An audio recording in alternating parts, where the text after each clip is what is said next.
screw it. I'll just do the 25%. It's enough for me to feel like I'm, getting compensated for the time and the effort that I'm putting in. And it just felt like a comfortable zone between what I could have done to maximize profit versus what most therapists do to burn their cash. I feel like that was a good in between.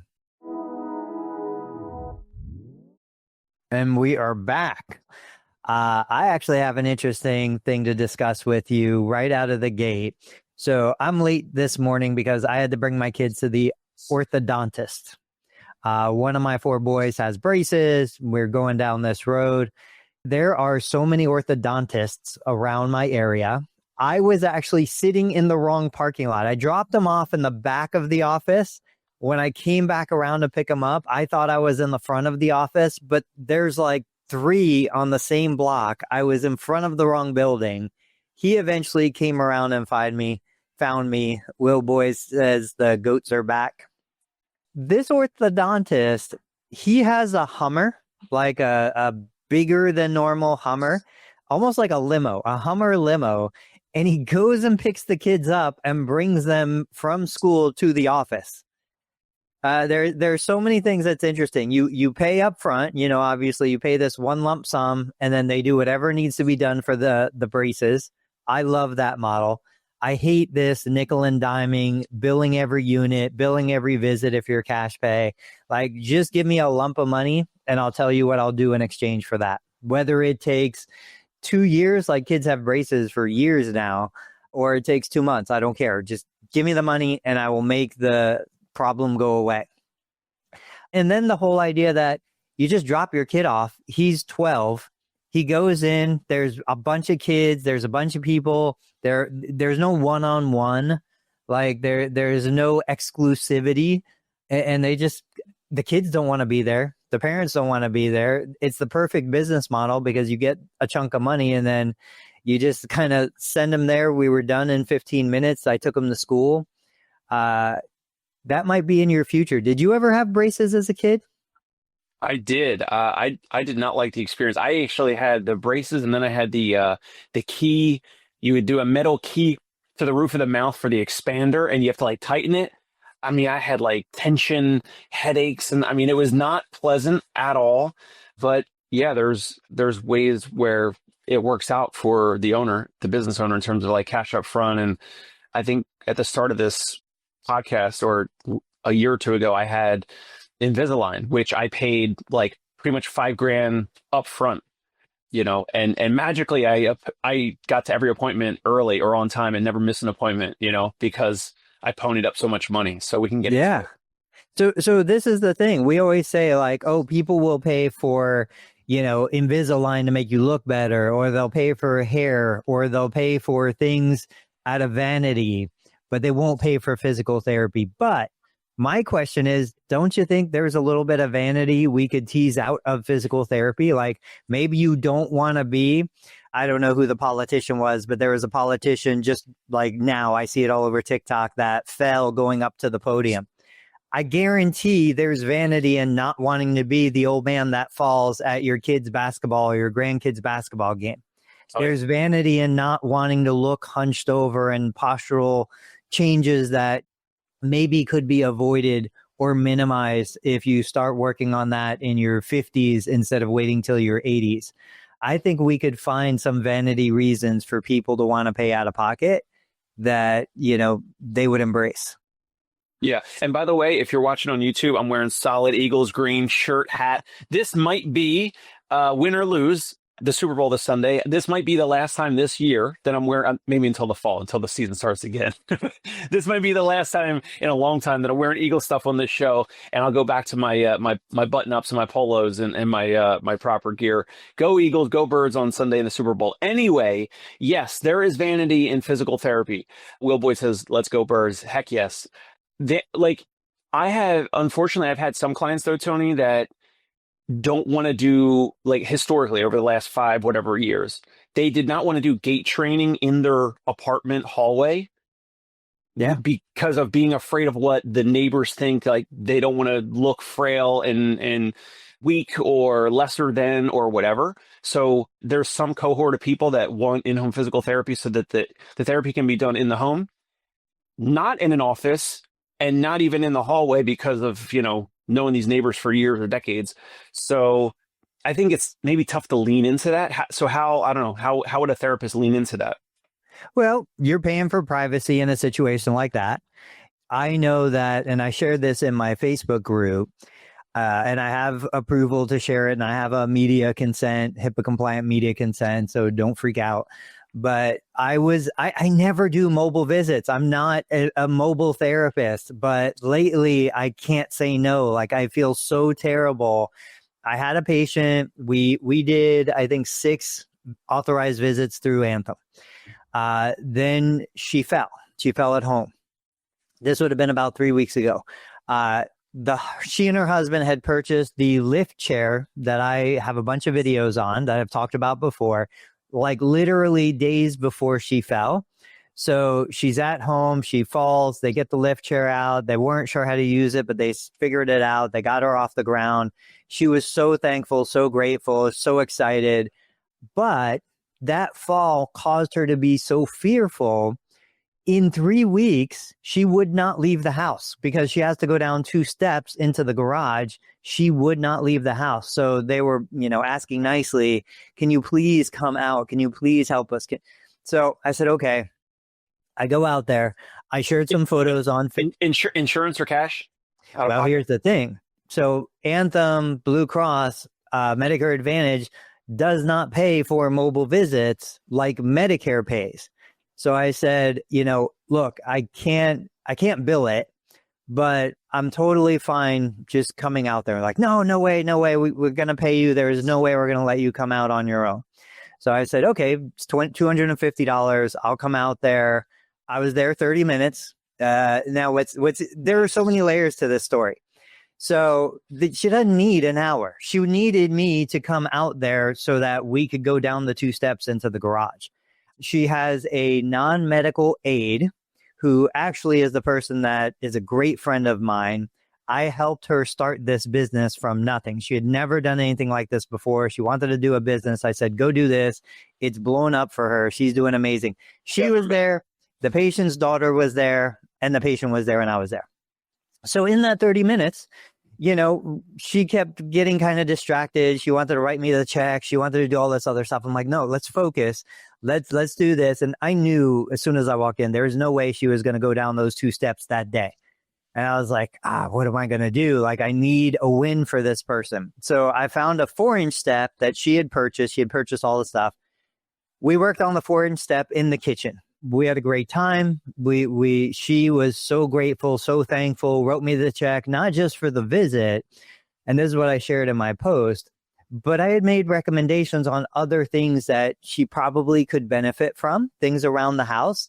She took me to the kitchen. She showed me how she has to sit in a wheelchair to cook her food, but she showed me how she has a thing for the cupboard that comes down so she could reach pots and pans and stuff. And I was like, all right, let's do this, this, and this. These are the things that I recommend.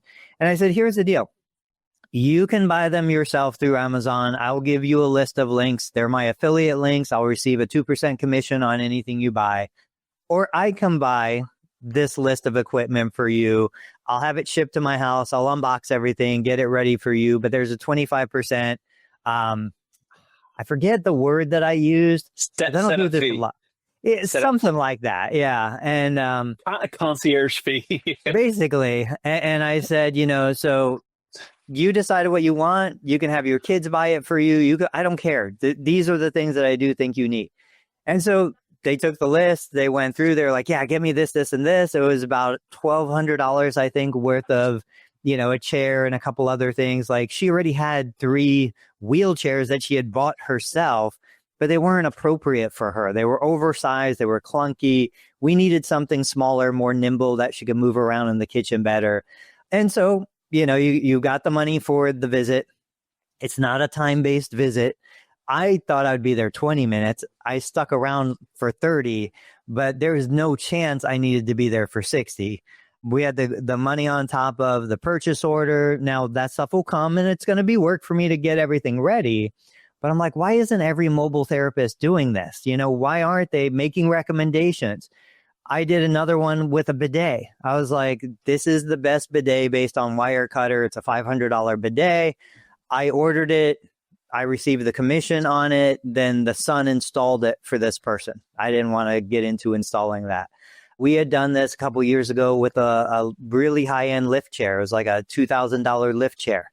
We went to MedMart with the patient. That was part of the visit at MedMart. And then we chose the chair, fitted the chair, made sure everything was set, got everything arranged. I didn't do anything because they did delivery, white glove, all that stuff. But, I had the commission on the chair. And then when we did treatments, this was traditional Medicare. The chair was there and they loved it. So just food for thought. So you asked the question out loud. Maybe you asked it to me. Maybe you asked it to the audience, anyone watching this. You said, how come more mobile therapists don't do this? And you meant specifically about the recommendations? I thought you were talking about kind of like the whole offering, meaning something where you say, hey, it's $250 for the visit, but you don't even say a time. You just say, I don't know, did you tell the family like I'll be there at least 20 minutes, or it's just like I'll come for a home visit, it's $250, and they didn't even ask about a time window or anything like that? Yeah, I told the patient I'll come out, this is the cost. I didn't talk about time. I told the caregiver, who's my friend, I'm not going to be there more than 15 or 20 minutes. So, because the caregiver was going to be there 4 hours. And I was like, don't think I'm going to be here. And she was like, well, she's going to want you to eat. She's going to have food ready. I was like, no, there is no way. I am not doing any of that. And what I did to give myself an out was I said, I got to get back to the clinic. I don't normally do this. I've got a 2:00 patient. I arrived at 1:00. I need time to get back to my clinic. What I was referencing was, and this all came from construction. Like when we were looking at getting the basement remodeled or a bathroom renovated, any contractor is going to throw a 15% fee on top of any of the supplies they buy. They buy the sink, they buy the vanity, they buy the tile. Everything gets a 15% fee on top of it. So I'm like, why wouldn't I do that for therapy? Why wouldn't I, if I want to buy a recumbent bike, I'll throw a 25% because we're not dealing with $10,000 items. So we need a bigger percentage. So that's what I'm saying. Why aren't mobile therapists doing this, making these recommendations? If we know patients want to buy things and we know that we can help save them money and save them time and save them frustration.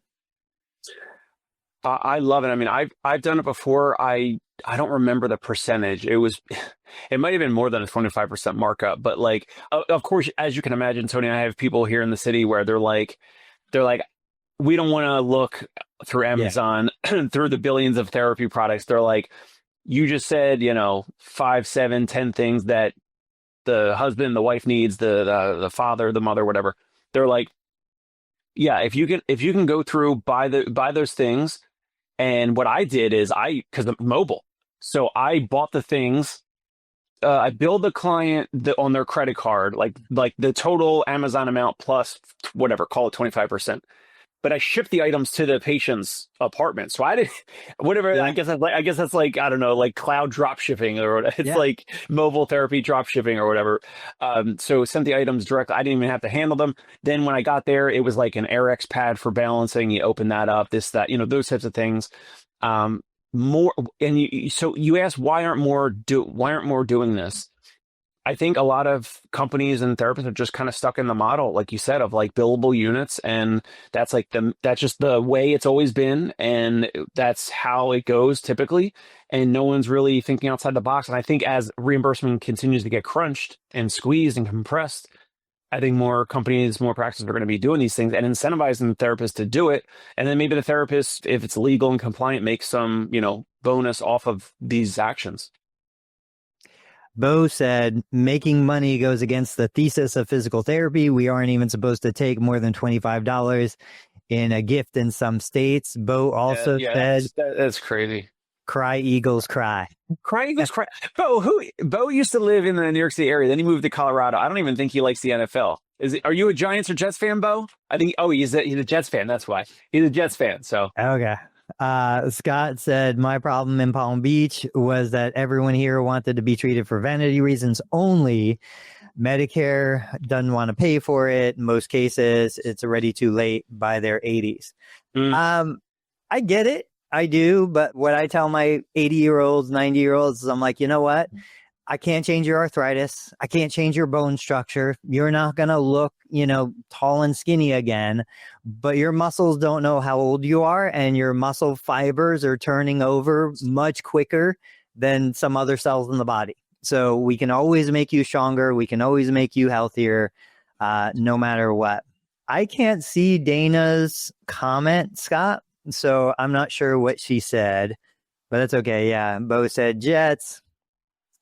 Spelling Eagles is silly. 4 letters. Jets. 6 letters is dumb. Go Birds, baby. The real green team, not the Green Jets. So follow up on that. I did in my post, I said, look, I could also just buy these things, double the price, and resell them to the client. I didn't necessarily want to do that. I knew that I could ship it direct to the house, but then they're going to have these boxes that were really not appropriate for them to be like unboxing big items and stuff like that, and the cardboard and all that junk. So I was like, screw it. I'll just do the 25%. It's enough for me to feel like I'm, getting compensated for the time and the effort that I'm putting in. And it just felt like a comfortable zone between what I could have done to maximize profit versus what most therapists do to burn their cash. I feel like that was a good in between. And this is totally, something that if you're going mobile, Medicare, Part B in the home, any of these things are available to you. Like there is no conflict. And I disclose it to the patient. I'm like, look, if you order, use my links, I get a 2% commission on average.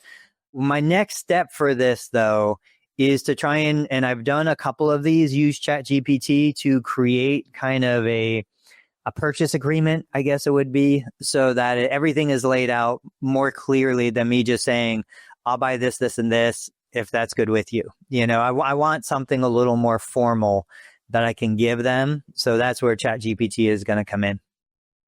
You've been getting some good inbound. Let's talk about inbound contacts, messages. What are therapists reaching out to you with?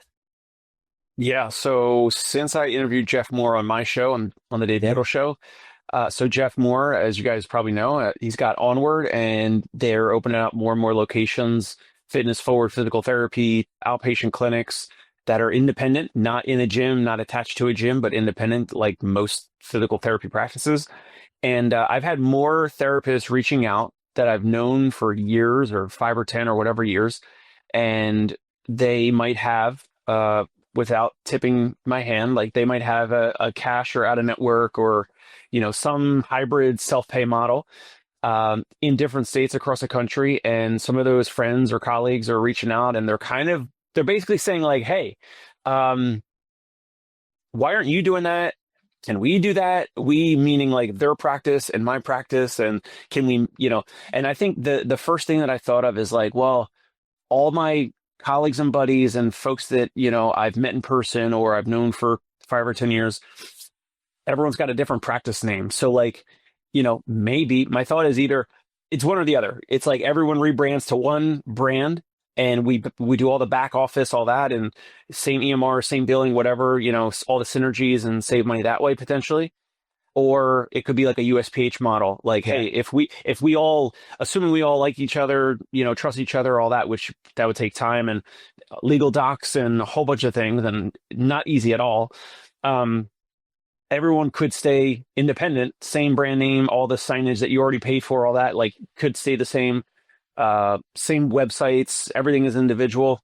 The back office you would want to consolidate, but those are the things, flying around in my head, because I don't think therapists will truly, truly share best practices unless they have a show like this, unless they're, they have some financial reason or benefit. Otherwise, like, it's just, like, why would you take the time? Like, why would I take the time, or some other therapists take the time and share like, hey, here's the type of Facebook ad offer that's working for running analysis or golf or tennis physical therapy or golf performance or tennis performance or whatever. Here's a great offer for stretching or massage that is working on Facebook, and here's the CPM, and here's the cost per click and all that type of stuff. So I'm kind of curious about that. I have more folks reaching out about it, and I'm certainly, the DMs are open, that my email address, all that is open. So you guys can continue to reach out, and who knows.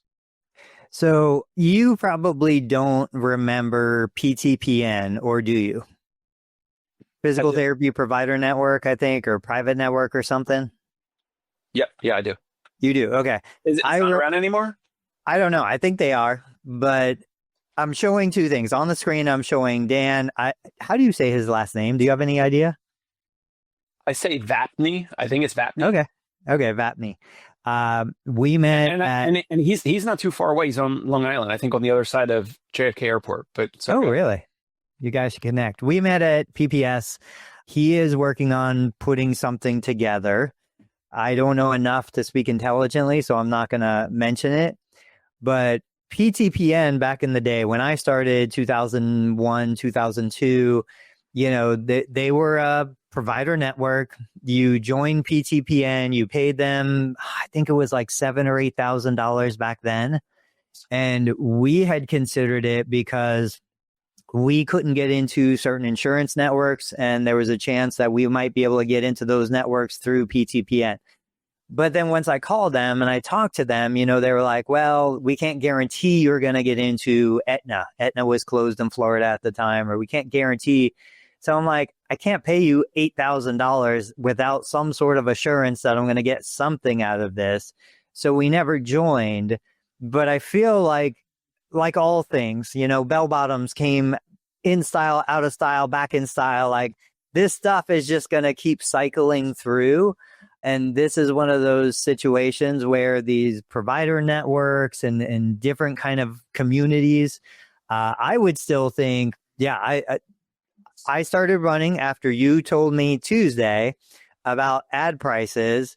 I started running a Facebook ad. It's a video with a call to action, specifically targeting patients who have had a knee replacement and didn't get range of motion. I'm testing it. Depending on how the numbers go, I will talk about it next week and let you guys see what I did and how it's working. But I think this stuff is good. I've just never seen it, at scale, I guess. I mean, APTA is the best example. I'm asking. What do you think? Maybe we can have him come on the show in the next week or two, because I had a Zoom call with him many months ago. The one thing that I was hesitant about is that for their network, they're using some other company as like the MSO, like the management service organization. They're using some other company. I forget the name of the company.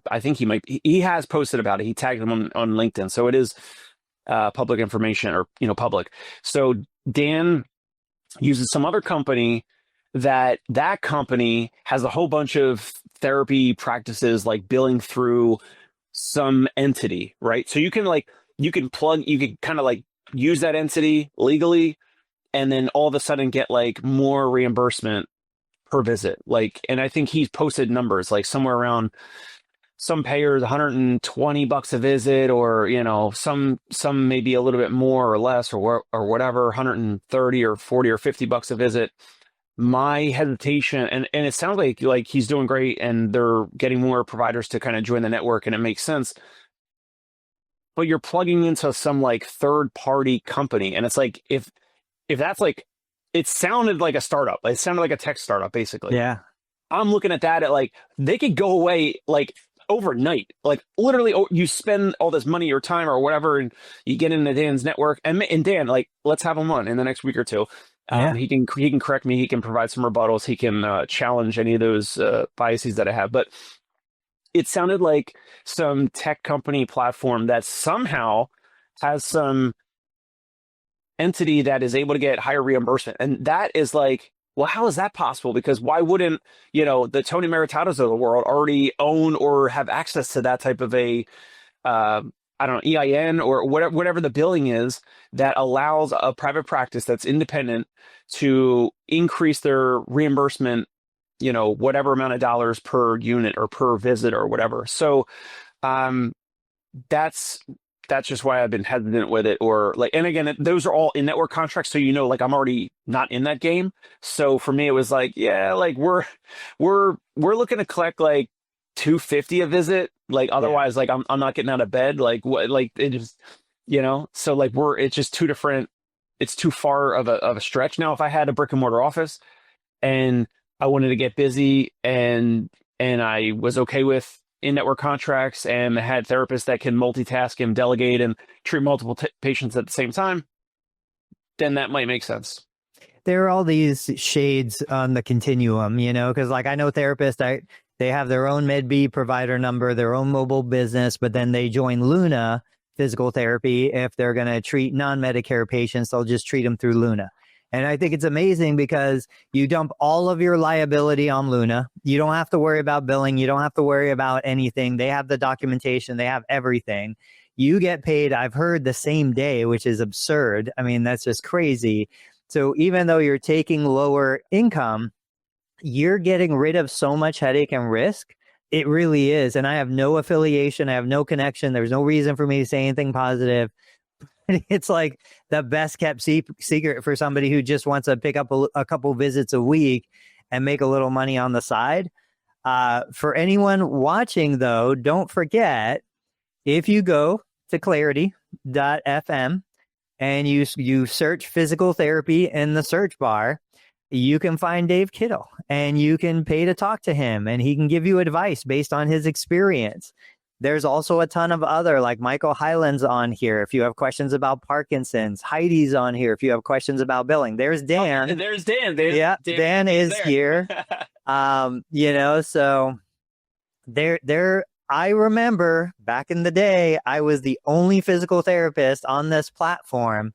Now, what's also interesting, you can look at the pricing. I'm sorry. Yeah. Who is that $18 a minute? Yeah. Down a little bit. Who is that?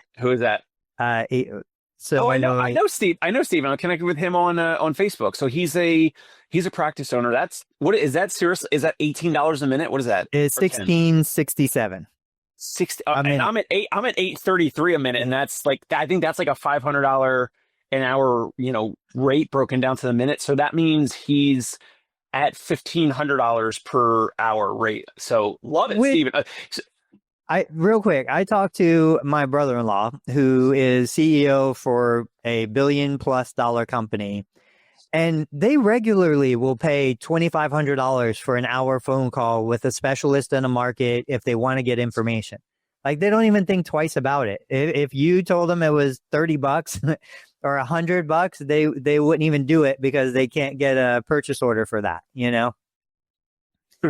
So real quick, so Steven does like work conditioning. He works with like independent businesses that have like employee funded plans, I believe. So direct to employer injury prevention. Yeah.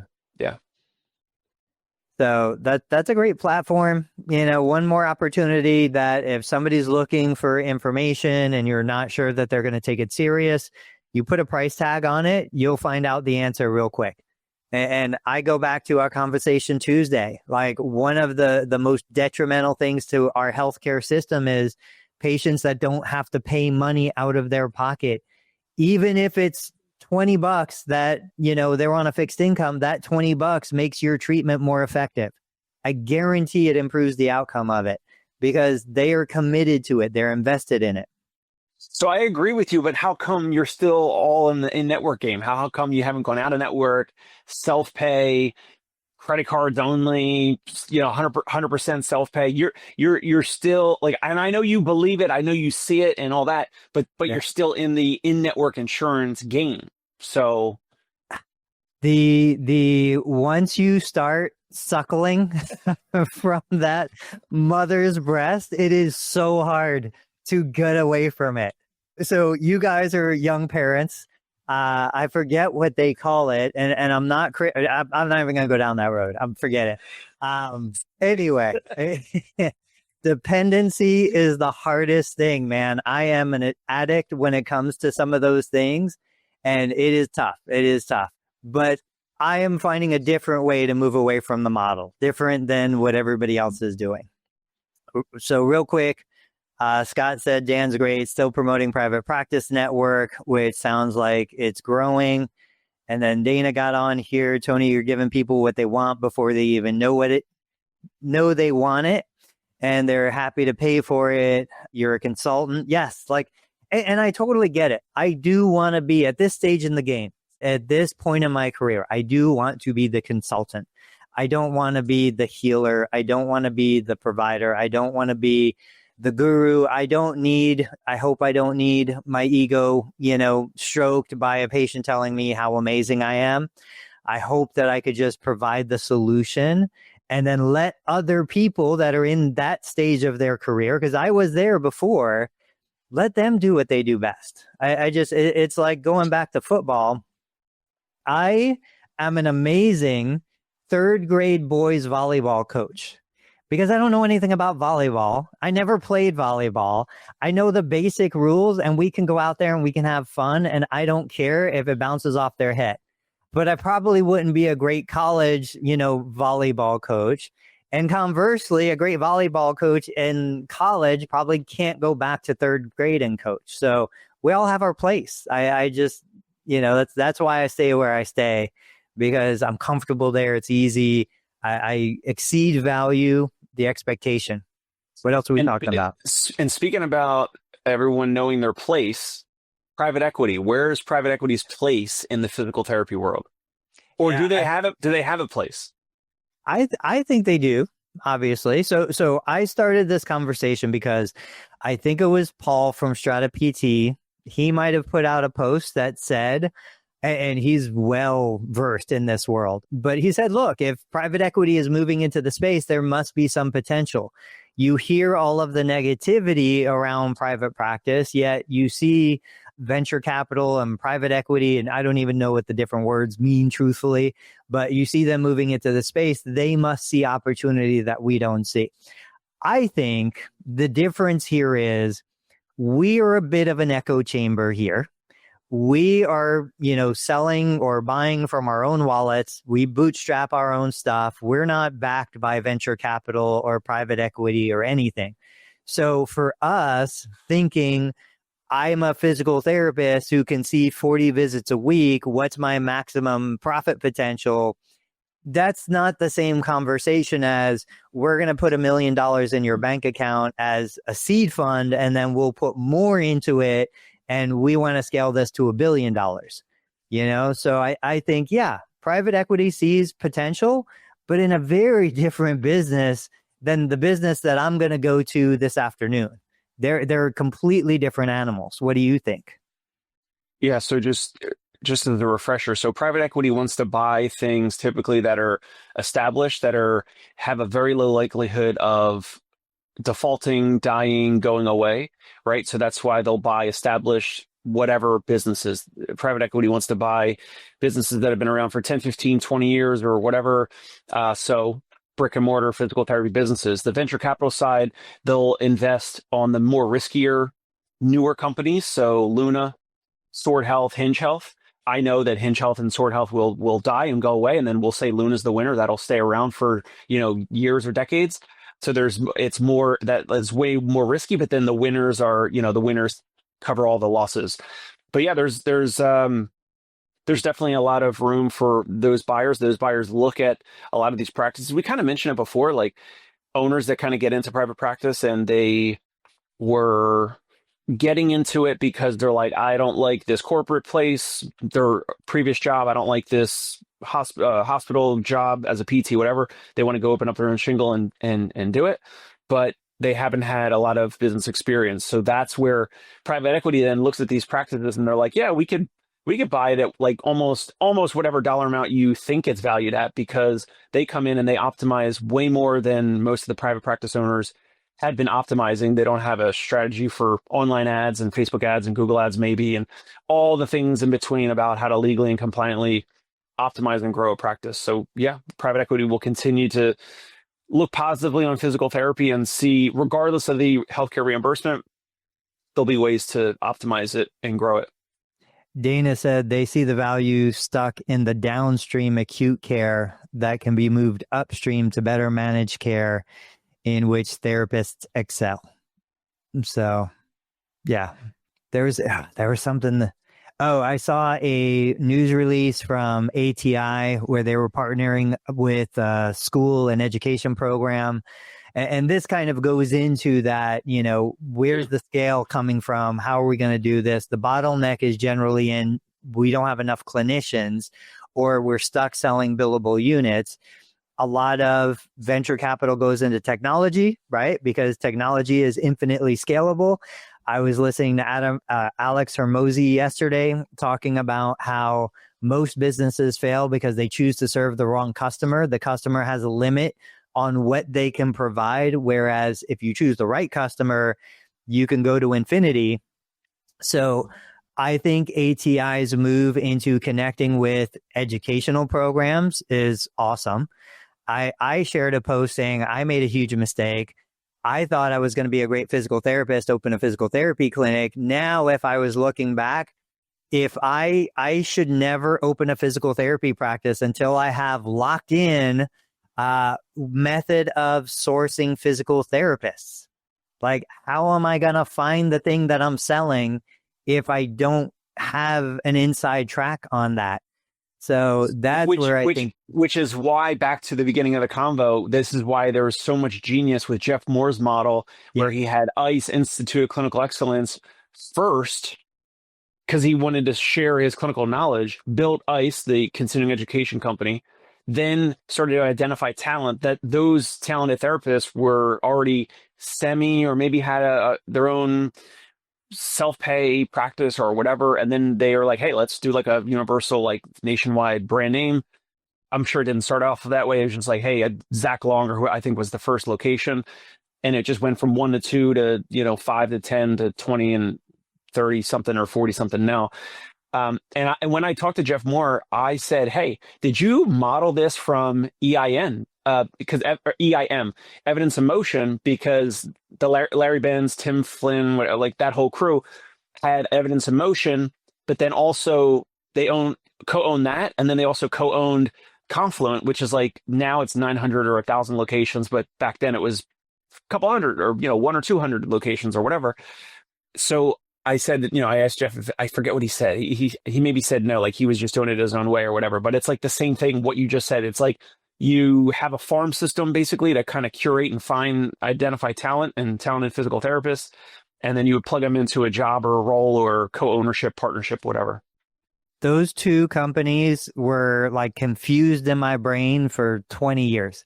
Because I would see exactly the same thing. I'm like, this is genius. These guys are generating therapists, and then they have the opportunity to hire those therapists and grow their business. How is everybody not doing that? I wish there wasn't so much, and maybe there's not now, but it seems like there's a disconnect and there's almost an adversarial relationship between business and education, where if I try to go to any of the local like UC or University of Dayton or any of the local PT departments with an obvious, I'm here to recruit. I want to bring your kids in. I want to bring immediately. They think they're protecting the DPT students. They want to keep me away. They won't give me information on them so that I can market to them. And Which is why practice owners go and do talks, and they might, co-teach us a segment or whatever you call it, like a tract or a portion of the semester or whatever. Dan Rutenberg in New York City did this. I spoke years ago at Columbia's the private practice. They had like a private practice class, and I spoke like one night. Right. And then, but also Dan Rutenberg did, he's the CEO of Spear Physical Therapy. At the time, they might have had 20 or 30 locations. Now they have 45 or something. What did Bo say? Bo said, Tony, money is bad. PT academia. Yeah, none of those professors are going into work for free, Bo. Right. No, I totally agree. Funny backstory. So you guys probably know I already owned physical therapy clinics before I went to become a physical therapist, before I went into school. And so while I was in school, at some point, I don't know, toward the end of the time there, I told my class, I was like, hey, I will give you guys a free seminar while I'm here on how to run a private practice, how to bill Medicare, how to do all this stuff. So as a student in physical therapy, I just assembled my own group. I found an empty classroom and we did like a 1 hour seminar on how to go into private practice just because I knew these people needed the information. And now looking back, I would go become a professor in a university just for recruiting.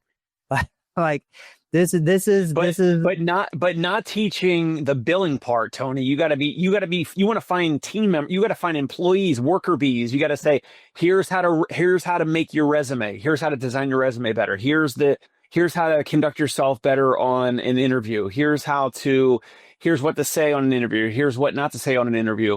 Here's ways to stand out in the crowd when you're applying to different jobs or whatever. All that type of stuff, because you want to find staff physical therapists, not you were saying like teaching teaching the students how to become business owners. They don't need, if they're going to come work for you, if you're truly recruiting them, there's no point of teaching them the billing stuff and the business stuff. Yeah. No, you're right. Anything else about money, venture capital, investment, where the profession's going? You think those guys are going to go out of business, Sword and Hinge? I don't see it at all. I think they're just going to grow to many more multiples of billions of dollars. I don't know if you heard last week or the week before, Bench Accounting went out of business. That was a tech startup, venture capital backed tech startup that was doing whatever type of bookkeeping and accounting services. They've been around for years, for maybe 8 or 10 years or something. And if they don't hit a certain preference with how much money the investors get back, and if they get too far over their skis with, like, they hired too many people, they had too much of a burn rate, so they had too many customers canceling, they didn't have enough new customers coming in, all of a sudden money dries up, they have a burn rate that increases month over month, then the company maybe goes back to the investors and says, hey, like, we're burning through too much money. And the investors are going to say either, well, let's look at your financials. Are you guys growing? Are you doing well? Whatever. And then there's some issue with the core service, Tony, like in Hinge Health and Sword Health, because no one's going to pay for that out of pocket. So eventually the cash will burn out. And we're going to see it on maybe not even New York Times. We'll see it a little blurb on LinkedIn. You know, Hinge is dead. Then they're going to reference the Dave Kittle show, because I did a show like 2 years ago, my most popular YouTube video, Hinge Health is dead. And they're going to say the cash has dried up. The investors did not want to put more money into something that was bleeding cash. Yeah, I'm not an investor in any of it, so I have no interest. That's awesome. I think we hit a good show. We hit a lot of topics. Let's do parting shots. For me, one thing that I've realized forever is it just takes one seed of an idea. You see somebody do something that you didn't even think about, and then you're like, yeah, why am I not doing that? Why am I not thinking about that? Why am I not looking at it in this way? I had a private message from a therapist who wants information about how to bill different insurances differently. And I'm like, I can't put that out there. I can't say that publicly. It is frowned upon for me to even give a hint, to Bo's point, that you're going to optimize patient care based on profitability or revenue.